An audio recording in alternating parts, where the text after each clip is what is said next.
Honda Fit de primeira geração, tá pensando em comprar um carro desse, mas tá na dúvida se é um bom carro, se ele vai te atender bem, se a manutenção vai caber no seu orçamento?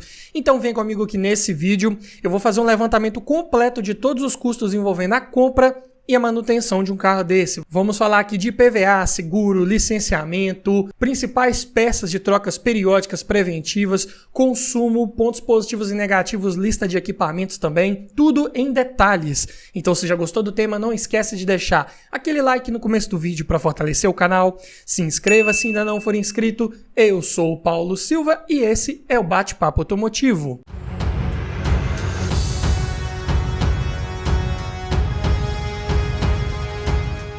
E o Fit aqui em análise é na versão EX top de linha com motor 1.5 16 válvulas, gasolina câmbio manual ano 2008. E vamos começar falando aqui dos custos envolvendo a compra de um carro desse. Todos os preços que eu disser nesse vídeo foram cotados em outubro de 2023, começando pelo valor da tabela KBB, que nesse vídeo vai fazer referência a um veículo em bom estado de conservação, com a quilometragem média de 10 mil quilômetros rodados por ano e preço médio de venda particular, está em R$ 27.710. Já a tabela FIP um pouco acima desse valor, R$ 30.745. E uma vez adquirindo um carro desse, você vai precisar fazer a transferência de propriedade dele para o seu nome. E a taxa de transferência esse ano está em R$ 246,81. Também vai precisar colocar as placas Mercosul se estiver adquirindo esse carro de um outro município e ele não vier com essas placas instaladas. Em média, aqui na minha região é cobrado em torno de R$ 300. Então, já no ato da compra, considerando aqui o valor da tabela FIP, né, que é o maior valor, na pior das hipóteses, você vai desembolsar R$ 31.291,81 para já ter um carro desse aí na sua garagem com toda a parte burocrática resolvida e esse veículo já no seu nome. Mas vamos falar agora de custos envolvendo documentação, começando pelo IPVA, que aqui em Minas é recolhido uma alíquota de 4% sobre o valor aproximado aí da tabela FIP. Então, para esse carro fica em R$ 1.229,80. Também vai precisar pagar a taxa de licenciamento e o valor cobrado esse ano também aqui em Minas foi de R$ 33,66. Seguro, que é bem interessante também você pensar em fazer, só que para um carro com mais de 10 anos de uso, talvez numa modalidade mais convencional você não consiga uma cotação. Então, talvez numa modalidade de cooperativa seja mais fácil.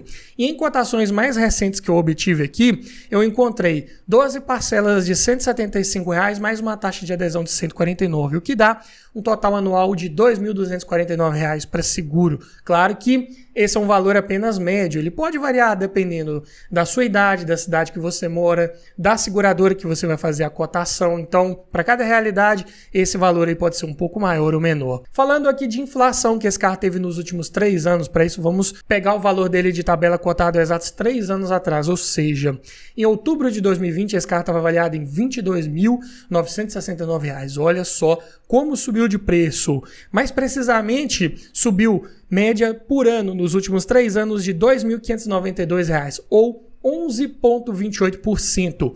No acumulado dos últimos 3 anos, é um carro que está inflacionado mais de 33%. Então, dá para entender que é um carro, sim, que é bem procurado aí no mercado, na sua categoria, na sua faixa de preço, por isso está bem inflacionado. Mas não dá para utilizarmos essa variação de preço recente, né? Porque foi num momento atípico aí do nosso mercado para estimarmos como vai ser a desvalorização desse carro daqui a 3 anos. Então, vamos somar apenas o que de fato vai sair do seu bolso todo ano para você manter um carro desse, que é IPVA, licenciamento e um possível seguro que você queira fazer. Vai dar um total anual de R$ 3.512,46, o que dá por mês R$ 292,71 que você tem que separar ali do seu orçamento mensal para não ter sustos aí quando for pagar essa documentação desse carro. Mas vamos falar agora aqui de manutenção, como que é a cesta de peças de trocas periódicas preventivas de um Fit de primeira geração. Mas antes, eu tenho um recado para você. Tá olhando um carro para comprar, mas está na dúvida se aquele carro foi bem cuidado, se ele foi batido, quer aprender a avaliar um carro em detalhes? Para isso, eu desenvolvi um e-book completinho com mais de 280 itens de tudo que você precisa observar em um carro e o que você precisa observar para cada um desses itens. Dessa forma, você vai garantir uma compra mais segura, mais técnica e não corre o risco de esquecer nada na hora de avaliar o seu próximo carro. Então, esse e-book vem para te trazer muito mais conhecimento e aumentar muito as suas chances de levar um excelente veículo para sua garagem. Link na descrição. E começando aqui pelo kit de pastilhas de freio dianteiras da Cobrec, ficaram em R$ 116,00. Já o par de discos de freio dianteiros da Fremax, R$ 325. Kit de velas da NGK, as 4 eu encontrei aqui por R$ 122,00, preço até bem acessível. Já os pneus medidas 1756514, encontrei os Continental Power Contact 2 por R$ 1.356, preço também bem na média. Óleo de motor, especificação aqui da Honda é a viscosidade SAI 10W30. E esse motor 1.5 pega 3.6 litros com a troca do filtro. Então, contei 4 litros de um óleo Honda Mineral API SN 10W30, ficaram por R$ 160,00. Óleo mineral geralmente tem um preço mais acessível. Correia de acessórios aqui sem tensor, só a correia, né, da Gates, encontrei aqui por R$ 58,00, preço bem atrativo também. E na parte de sincronismo, é um motor que trabalha com corrente de distribuição, que não exige uma troca preventiva, então não vai nem entrar no somatório final de peças. Vou colocar o valor aqui apenas a título de curiosidade. Um kit da Cedras fica por R$ 1.090, contendo uma corrente, 2 polias, 2 guias e um tensor. Filtros todos da Manfilter, começando pelo filtro de ar do motor, R$ 63,00, filtro de óleo 25, assim como o filtro de combustível também R$ 25,00 e o filtro de cabine R$ 35,00, tudo muito acessível para esse fit. Assim como os amortecedores, também um preço bem interessante aqui por R$ 883,00, encontrei aqui da Caiaba modelo XLG pressurizados a gás.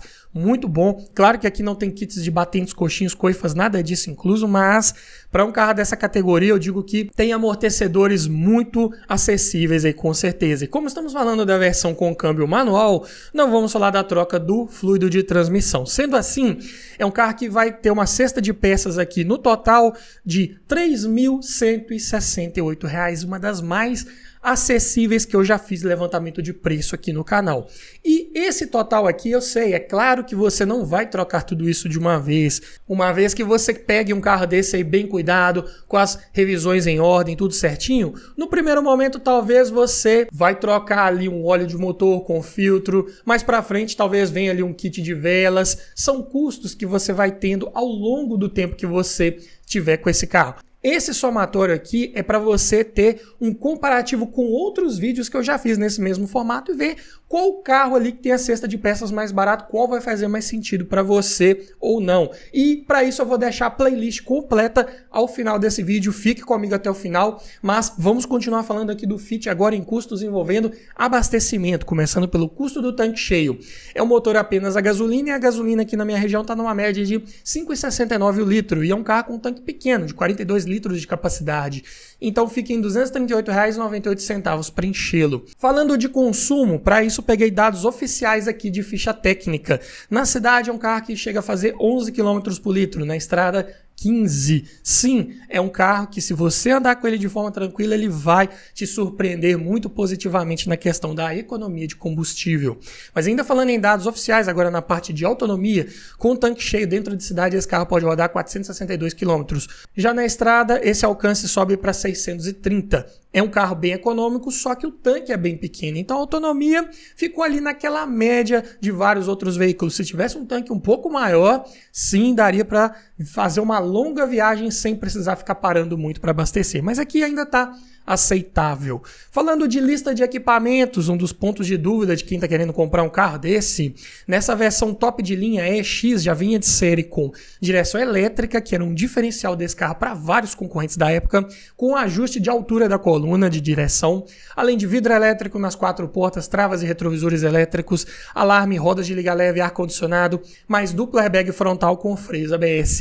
E o sistema de som também de série vinha com um CD player. Estamos falando de um carro 2008 mais compacto, que ainda entregava uma boa lista de equipamentos focada aí também em segurança, o que é ótimo. Mas, falando aqui de conjunto mecânico desse Fit, que também é um ponto de dúvida de quem está querendo pegar um carro desse, aqui equipado com o motor L15A, mais conhecido aí como VTEC, né? Vários Honda aí tinha essa nomenclatura VTEC, só que aqui é o 1.5 de comando de válvula simples no cabeçote, acionado por corrente, como já falamos, tuchos mecânicos e o variador de fase, né, do tipo VTEC atua nas válvulas de admissão. Então a potência fica em 105 cavalos a 5.800 RPM e o torque em 14,2 kgfm a 4.800 RPM. Então é o motor mais girador. Quer ver todo esse torque disponível? Tem que passar ali dos 4.000 giros, que é quando esse VTEC entra em ação e dá um outro comportamento para esse motor, deixando ele de resposta bem mais rápida. É dessa forma. E para um carro de 1.050 kg, a relação de peso-potência fica em 10 kg por cavalo e o 0 a 100 é feito em 10,7 segundos. Desempenho bom, aceitável, condizente com a proposta desse carro de porte mais compacto. O câmbio manual de 5 marchas, excelentes engates, justos, precisos, muito bom aí, como todo bom Honda com câmbio manual. Vai ser bem prazeroso de guiar aí no dia a dia. Suspensão simples, McPherson na dianteira, eixo de torção na traseira, manutenção corretiva se necessário, bem mais barata, como vimos, por exemplo, em preço de amortecedores. E os freios da mesma forma, disco ventilado na dianteira e tambor na traseira. Direção é de assistência elétrica, muito boa, não rouba a potência do conjunto mecânico e tem assistência variável de acordo com a velocidade. Também não exige aquela troca preventiva do fluido de direção hidráulica, né, que quando vem com direção hidráulica tem esse detalhe para você ficar ligado ali, talvez a cada 2, 3 anos dar uma revisão nesses fluidos, né? Então aqui direção elétrica já dispensa uma manutenção preventiva. Porta-malas tem bons 353 litros de capacidade, conta com banco traseiro rebatível bipartido e esse banco traseiro você consegue rebater tanto o encosto para frente, para você levar algo mais comprido nesse porta-malas, ou você consegue levantar a parte do assento e travar ela junto ao encosto e liberar aquele espaço ali na parte inferior, onde vai o pé do passageiro do banco traseiro, para levar o que precisar também. É um carro bem versátil que você consegue utilizar de diversas maneiras. E os pontos positivos principais de você adquirir um Fit desse de primeira geração é o seu motor confiável, resistente, com boa oferta de peças ainda para os dias atuais, preços na média, nada de exagerado como vimos aqui em números, bom desempenho, bom consumo de combustível, boa qualidade do acabamento interno, boa textura ali de todos os revestimentos internos, engates do câmbio excelentes, ótimo espaço interno, tanto para quem vai na frente quanto para quem vai no banco de trás, carro bem versátil, tem um rebatimento ali dos bancos traseiros, como eu falei, muito bom, além de boa capacidade de porta-malas aí se tratando de um carro mais compacto, né? Além disso, o assoalho traseiro ele é plano, então um terceiro ocupante ali no meio do banco traseiro consegue acomodar melhor ali os pés. Ótima estabilidade ao fazer curvas, padrão Honda aí, né? E por essas e outras razões é um carro de boa revenda, bem valorizado aí no mercado, como vimos também em números, quanto ele inflacionou aí nos últimos 3 anos, não é verdade? Mas é claro que ele tem alguns detalhezinhos para você ficar ligado antes de fechar negócio. Primeiro aqui eu digo para você evitar esses Fit de primeira geração que vinham com aqueles câmbios automáticos do tipo CVT, porque o acoplamento do câmbio ao motor era feito por embreagem simples a seco. Se você não tiver um cuidado extra ali na hora de dirigir, ficar segurando esse câmbio muito ali no D, numa subida, você pode causar um superaquecimento e um desgaste excessivo na embreagem. Algo para ficar ligado aí quando for dirigir um carro desse. Mas se você também quiser evitar aquela manutenção extra, né, de troca de fluido de transmissão que esse CVT exige e exige numa periodicidade um pouco mais frequente, eu digo que é interessante você pegar um carro desse com câmbio manual para evitar maiores problemas. O motor, como eu disse, ele é equipado com tuchos mecânicos que não se autoajustam com o passar do tempo. Então, a cada 40 mil quilômetros ali ou 2 anos, é interessante você mandar fazer o ajuste de folga de válvulas, porque senão esse motor pode passar a perder potência e gastar mais combustível, que não é legal. Quadro de instrumentos, falta ponteiro de temperatura do líquido de arrefecimento, que eu considero também negativo, e não é um carro homologado para receber reboque ou carretinha. Mas me diga você, frente a toda essa análise do Fit de primeira geração, você levaria um carro desse para sua garagem? Deixa aqui nos comentários, quero ouvir a sua opinião. E se você gostou desse tipo de vídeo, vou deixar aqui no final uma playlist com vários outros vídeos nesse formato, como eu prometi, na verdade, para você que ainda está na dúvida entre um Fit, um outro carro da categoria ou até de outras categorias. Aqui você vai encontrar um vídeo que vai te ajudar a escolher o melhor carro para sua garagem. No mais é isso, obrigado por assistir, aquele abraço e até o próximo vídeo.